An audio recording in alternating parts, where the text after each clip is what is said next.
A woman from North Devon is amongst 1,900 people who claim their cancer was caused by talcum powder. Linda Jones is part of a group action against Johnson & Johnson. The company has always strongly denied claims it knew of alleged links between baby powder and asbestos, a known carcinogenic, or any links between the product and cancer.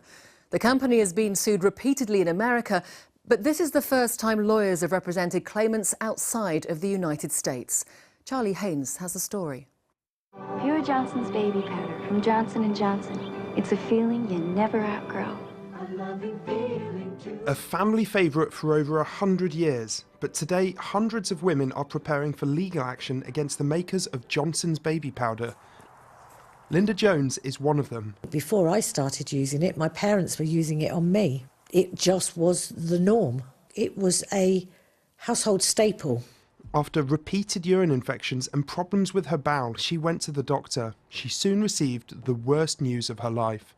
I had an official diagnosis that I had ovarian cancer, stage 4, serious, and I was straight onto basically palliative care. There is no cure.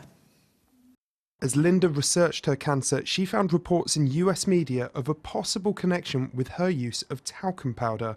According to the American Cancer Society, talc, a mineral known for its softness, can contain asbestos, a substance known to cause cancer.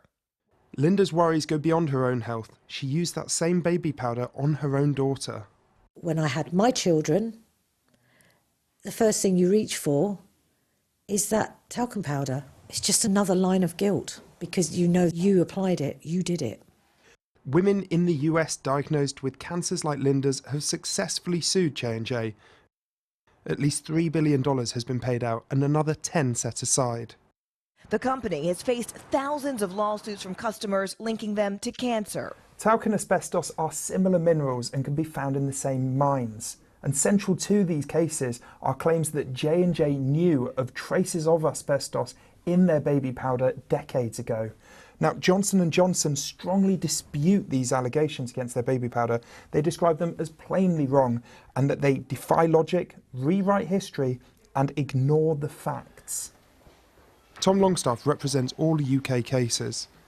This case is a blatant example of corporations placing profits ahead of people.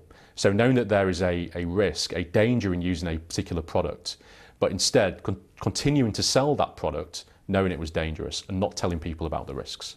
J&J insists talc poses no danger to users and that they've won many court cases in the US. The science is disputed, with experts for both sides disagreeing whether or not there is a link. J&J takes the issue of talc safety incredibly seriously and always has. As our documents show, we have relied upon the most state-of-the-art testing protocols for decades and have been entirely transparent with government institutions and academic researchers regarding our findings. What about the baby powder in your cabinet? J&J now use cornstarch instead of mineral talc.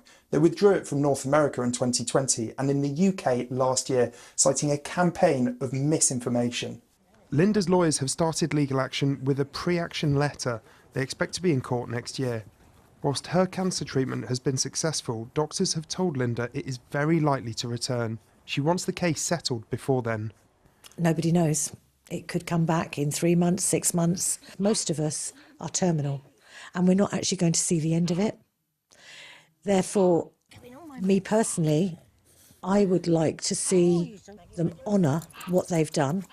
Charlie Haynes, BBC Spotlight.